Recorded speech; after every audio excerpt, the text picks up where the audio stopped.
বাংলাদেশের বিভিন্ন স্থানে রাতের বেলা একের পর এক যে ডিজিটাল বোর্ড, সেই ডিজিটাল বোর্ডে ভেসে উঠছে জয় বাংলা, জয় বঙ্গবন্ধু। ছাত্রলীগ, আওয়ামী লীগ আরও তীব্র শক্তিধর হয়ে ফিরে আসবে, তারা কামব্যাক করবে, এরকম একটা লেখা ভেসে উঠছে বিভিন্ন ডিজিটাল বক্সে। কেন এরকম লেখা ছাত্রলীগের নামে, আওয়ামী লীগের নামে ভেসে উঠছে? কিভাবে ভেসে উঠছে সেই প্রতিষ্ঠানগুলোতে? আওয়ামী লীগের না, এবার আমরা একদিন আগে যেটা দেখলাম, 2 দিন আগে যেটা দেখলাম, সেটা হচ্ছে যে নির্বাচন কমিশন অফিসের ডিজিটাল বক্সে লেখা ভেসে উঠল জয় বাংলা, জয় বঙ্গবন্ধু, আওয়ামী লীগ আরও শক্তিধর হয়ে নতুনভাবে ফিরে আসবে। দর্শক, কিভাবে এটা হচ্ছে, কেন এটা হচ্ছে, সেই আলোচনাটা করার চেষ্টা করব এই ভিডিওতে। বলছিলাম, বাংলাদেশের বিভিন্ন প্রতিষ্ঠানে, শিক্ষা প্রতিষ্ঠান, কর্পোরেট প্রতিষ্ঠান, বেসরকারি প্রতিষ্ঠান, এমনকি সর্বশেষ সরকারি নির্বাচন কমিশনের অফিসে ভেসে উঠল সেই কমন ডিজিটাল লেখাটা। ডিজিটাল বক্সে ভেসে উঠল জয় বাংলা, জয় বঙ্গবন্ধু। ছাত্রলীগ, আওয়ামী লীগ আবার শক্তিধর হয়ে ফিরে আসবে, নতুন রূপে ফিরে আসবে, এরকম একটা লেখা ভেসে উঠছে বারবার, যেটা নির্বাচন কমিশনের অফিসেও দেখা গেল, যেটা নিয়ে তোলপাড় শুরু হয়ে গেছে। একের পর এক এই ঘটনাগুলো কিভাবে ঘটছে? এই ডিজিটাল বোর্ডে একটা লেখার জন্য, চালানোর জন্য সেই প্রতিষ্ঠানে বড় কোনো প্রযুক্তি ব্যবহার করা হয় তা কিন্তু না। প্রযুক্তি কি ব্যবহার করা হয়? একটা কম্পিউটার হয়তো ব্যবহার করা হয়, কিংবা ল্যাপটপ ব্যবহার করা হয়, একটা তার ব্যবহার করা হয়, আর ওই ডিজিটাল বক্সটা বাইরে থাকে। কম্পিউটার থেকে লেখাটা ভেসে এখানে চলে আসে। এর বেশি তো কম্পিউটার ব্যবহার করার চাইতে বড় কিছু ব্যবহার করার উপায় নেই। কিন্তু সেখানে কি ইন্টারনেট ব্যবহার হয়? ইন্টারনেটের মাধ্যমে কি সেটা কন্ট্রোল করা হয়? বিভিন্ন অফিসে সেটাও তো হওয়ার কথা নয়। তাহলে এই যে প্রতিষ্ঠানগুলোর ডিজিটাল বোর্ড কিভাবে ছাত্রলীগ, আওয়ামী লীগের হয়ে যাচ্ছে? কিভাবে কি জয় বাংলা, জয় বঙ্গবন্ধু হয়ে যাচ্ছে? ম্যাজিকটা আসলে কোথায়?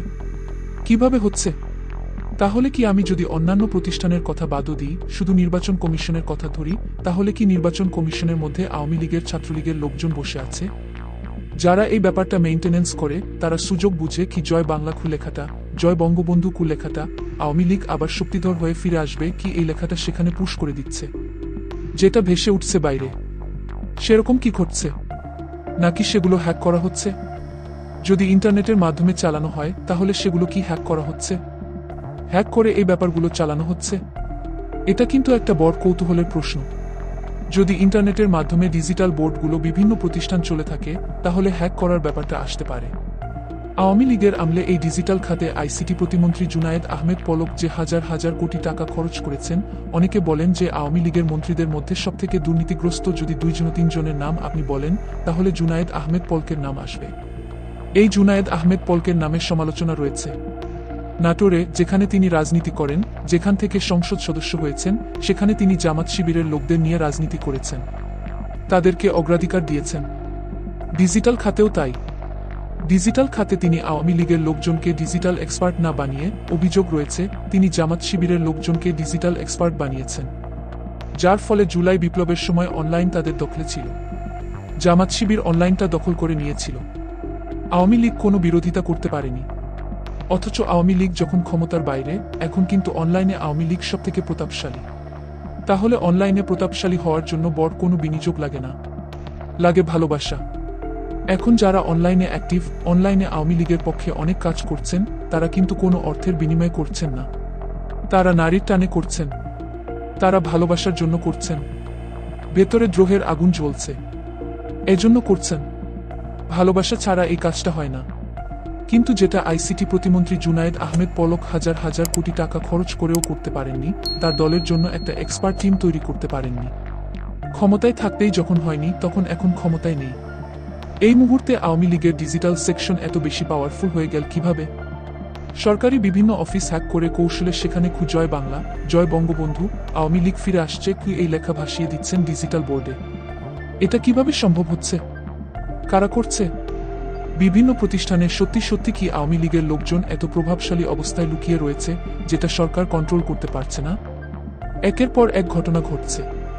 এখন পর্যন্ত একটি ঘটনাতেও এর পেছনে কারা জড়িত, এর পেছনে কি ঘটনা রয়েছে, সেগুলো কিন্তু এই সরকার বের করতে পারেনি। এই সরকার ওই যে হাতরে হাতরে চলছে, সরকার পরিচালনা করার অভিজ্ঞতা নেই, যেটা ইউনূস নিজে স্বীকারও করেছেন। সেই হাতরে হাতরে চলার যে কুফল, সেই কুফলটা বোধহয় এই ক্ষেত্রে আরও বেশি স্পষ্ট আকারে দেখা যাচ্ছে। আইসিটি উপদেষ্টা নাহিদ ইসলাম, তাকেও কিন্তু এ ব্যাপারে খুব একটা সরব দেখা যাচ্ছে না। তিনি তো ছাত্র উপদেষ্টা, তার তো আরও বেশি সরব হওয়ার কথা। কারণ কোনো নির্বাচন কমিশনের অফিসে যদি কি জয় বাংলা, জয় বঙ্গবন্ধু খুব হেসে ওঠে, তাহলে তো এটা তার সেক্টরের ব্যর্থতা। তার ব্যর্থতার জন্য ব্যর্থতার দায় স্বীকার করে তার তো পদত্যাগ করা উচিত। এমন অবস্থা তৈরি হয়েছে। আসলে ঘটনাটা কি? পেছনের কারণ কি? সরকার অনুসন্ধান করতে পেরেছে, নাকি এটা সরকারের জন্য একটা বড় ধরনের অশনি সংকেত? দর্শক, আপনার কি মনে হয়, সরকারের জন্য এটা কি বড় ধরনের অশনি সংকেত? আওয়ামী লীগ কি প্রতিটা স্তরে স্তরে লুকিয়ে আছে এভাবে, যেটা সরকার কন্ট্রোল করতে পারছে না, বাগে আনতে পারছে না? তো বন্ধুরা, আজকের মতো বিদায়। নতুন কোনো ভিডিও নিয়ে আবার দেখা হবে। সে পর্যন্ত সবাই ভালো থাকুন। আল্লাহ হাফেজ।